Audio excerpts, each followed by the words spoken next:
Believe it or not, both of these images are from the same game. That being Indika, a new third-person adventure that is unlike anything you've ever played. I guarantee it. Here you play as a nun named Indika on a journey of self-discovery while being taunted by the devil himself. Ooh, that's unfortunate. While this may seem like a fairly straightforward adventure game, trust me, it isn't. And I'm going to give you 7 reasons why you should play Indika.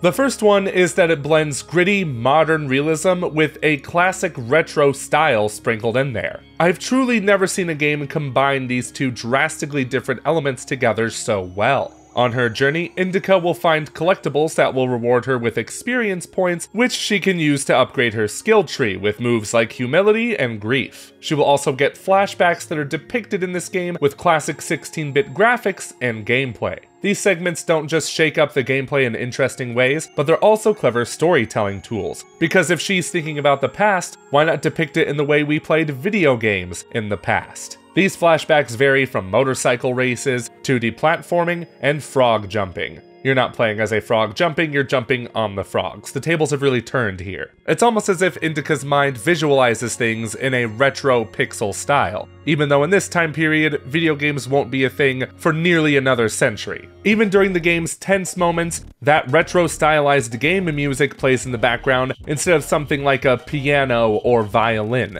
really bringing out the contrasting tones of this game. But they work, and they kind of add to the unsettling atmosphere, which is my second point. The game is set in an alternative turn-of-the-century Russia, and things are grim. There's war, bloodshed, villages are being raided, everyone is straight up not having a good time. But that doesn't mean there aren't some inherently silly moments that take place, such as this.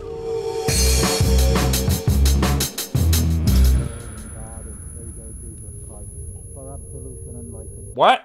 Yeah, that was kinda funny, but also kinda messed up. I mean, how would you react if you saw a little old lady come out of someone's mouth?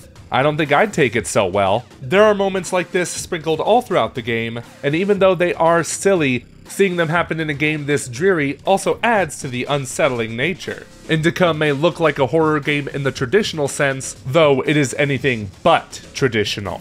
When you play Indika, you will have no idea where it'll take you. You don't know where the story's going, what'll happen next, what's in an upcoming area, nothing. This game is filled to the brim with surprises at every corner. Stuff like the little old lady, heck, even when the flashbacks began, I was surprised the game went that direction. You truthfully won't know what this game will throw at you next, and that's what I love the most about Indika. It does a good job at keeping players at the edge of their seat, wondering where the game will take them.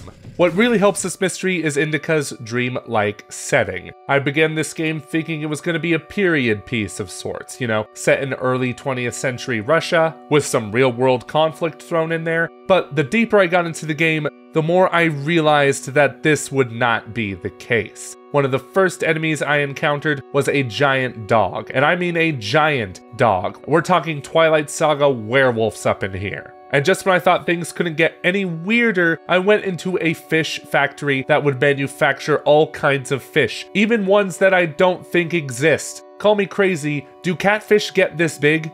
Are they really the size of the Chrysler Building? Have I missed something? And it's clear that this is all normal in the world of Indika, as nobody acknowledges how weird this all is. They're frightened but not remotely surprised by a giant dog or fish. Even the mega cans they put the fish in, it really does make this world feel like it's part of a dream. And you know when you dream things that are bizarre but you don't think they're bizarre when you're in them, because to you this has always been normal? That's what Indika feels like. There's a lot of bizarre stuff in here, but just normal enough to where your brain kind of thinks there's something wrong here, but not to an extent where you should worry. Surrealism is difficult to pull off in any art form, but Indika nails this in spades. The dreamlike settings are aided by gorgeous visuals made in Unreal Engine 4. I set this game to its ultra settings on my PC with ultra quality DLSS turned on, and it just looks and runs beautifully. It looks especially great in indoor lighting, making the game almost look like real life, but what I really love are those cloth physics. I mean, look at them. And while players go through these otherworldly sections, they are met with a wild variety of puzzles. And I mean that sincerely because I have not come across the same puzzle twice. At first they started as simple moving puzzles where you had to time things accordingly, but they quickly got more interesting. Like having to tilt an unbalanced house with a heavy safe, stacking those giant fish cans I was talking about earlier, and navigating across a train yard with a crane. This also ties into my previous point about the game being unpredictable with its story, as this also applies to the puzzles and gameplay elements, like driving a motorcycle in the snow, or better yet, praying. Yeah, praying is a gameplay mechanic here, as it's used to change the world around you. There are moments where Indika's mind is being tortured by the devil, which turns the world into a red, fiery hellscape. A lot of the pathways have been broken up. Basically, the geometry of the place is completely messed up until you hold down the pray button, causing things to go back to normal. By using this mechanic to your advantage, you will be able to get past these parts using up broken areas of platforms, bridges, floors, what have you, timing your prays accordingly to get on these platforms and move on to the next area. I guess you could say that's the power of prayer.